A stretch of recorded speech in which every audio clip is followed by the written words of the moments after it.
ജില്ലാ കമ്മിറ്റിയുടെ ആഭിമുഖ്യത്തിൽ കാഞ്ഞങ്ങാട് നോർത്ത് കോട്ടച്ചേരിയിൽ നിന്ന് തുടങ്ങിയ യുദ്ധവിരുദ്ധ മെയ് ദിന റാലിയിൽ നൂറുകണക്കിന് തൊഴിലാളികൾ അണിനിരന്നു.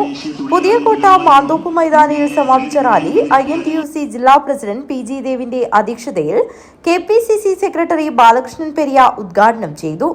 നരേന്ദ്രമോദിയുടെ സർക്കാർ ഇന്ത്യയിൽ നടപ്പിലാക്കാൻ വേണ്ടി ആഗ്രഹിക്കുന്നത് ഈ ഒരു ലേബർ കോഡ് പരിപൂർണമായി നിയമത്തിൽ വരികയും ആ ലേബർ കോഡ് ഇന്ത്യയിലെ എല്ലാ സംസ്ഥാനങ്ങളും അംഗീകരിക്കപ്പെടുകയും ചെയ്യുന്ന ഒരു കാലഘട്ടം എന്ന് പറയുന്നത് മുതലാളിത്ത രാജ്യങ്ങൾക്ക് തുല്യമായിട്ടുള്ള ഒരു സംവേദക ശക്തിയായി അത് മാറും എന്നുള്ളതാണ്.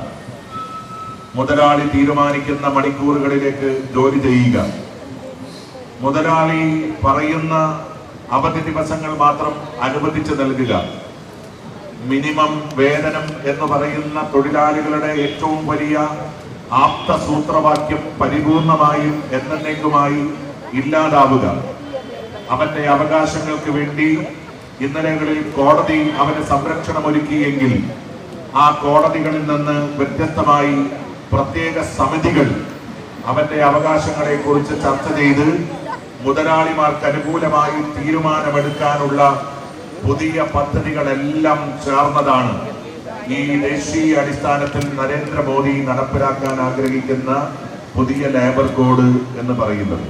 Thomas Sebastian, TV Kunhiraman, Umeshan Velur, Joy Joseph, CO Saji, Latha Satheesh, K Kunhambu, P Balakrishnan, Madhavan Nair, Balakrishnan PV, BC Kumaran, Sreeja, Rekha, Lakshmi, Pushpa, Suresh Kumar, K Tony, Sathyan C, PV Chandrasekharan, KC Rajan തുടങ്ങിയവർ സംസാരിച്ചു.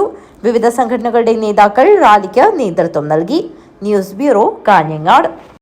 നാടിനെ കണ്ണീരിലാഴ്ത്തി വെള്ളരിക്കുണ്ടൽ പോലീസ് ജീപ്പും ഓട്ടോറിക്ഷയും കൂട്ടിയിടിച്ചുണ്ടായ അപകടത്തിൽ വാഹനത്തിൽ കുടുങ്ങിക്കിടന്ന രാജുവിനെ ഓട്ടോറിക്ഷ വെട്ടിപ്പൊളിച്ചാണ് പുറത്തെടുത്തത്. വെള്ളരിക്കുണ്ടിൽ പോലീസ് ജീപ്പും ഓട്ടോയും കൂട്ടിയിടിച്ച് ഓട്ടോ ഡ്രൈവർ മരിച്ച സംഭവം നാടിനെ കണ്ണീരിലാഴ്ത്തി. വെള്ളരിക്കുണ്ട് ഗവൺമെന്റ് ആശുപത്രിക്ക് മുന്നിലുണ്ടായ അപകടത്തിൽ പുങ്ങംചാൽ കൊടിയംകുണ്ട് ഉന്നതിയിലെ C രാജുവാണ് മരിച്ചത്. വാഹനത്തിൽ കുടുങ്ങിക്കിടന്ന രാജുവിനെ ഓട്ടോറിക്ഷ വെട്ടിപ്പൊളിച്ചാണ് പുറത്തെടുത്തത്. ആശുപത്രിയിൽ എത്തിച്ചെങ്കിലും ജീവൻ രക്ഷിക്കാനായില്ല. വ്യാഴാഴ്ച വൈകിട്ട് 7:30ഓടെയാണ് അപകടമുണ്ടായത്. അപകടത്തിൽ ഉൾപ്പെട്ടത് വെള്ളരിക്കുണ്ട് പോലീസ് സ്റ്റേഷന് 1 മാസം മുൻപ് ലഭിച്ച പുതിയ പോലീസ് വാഹനമായിരുന്നു.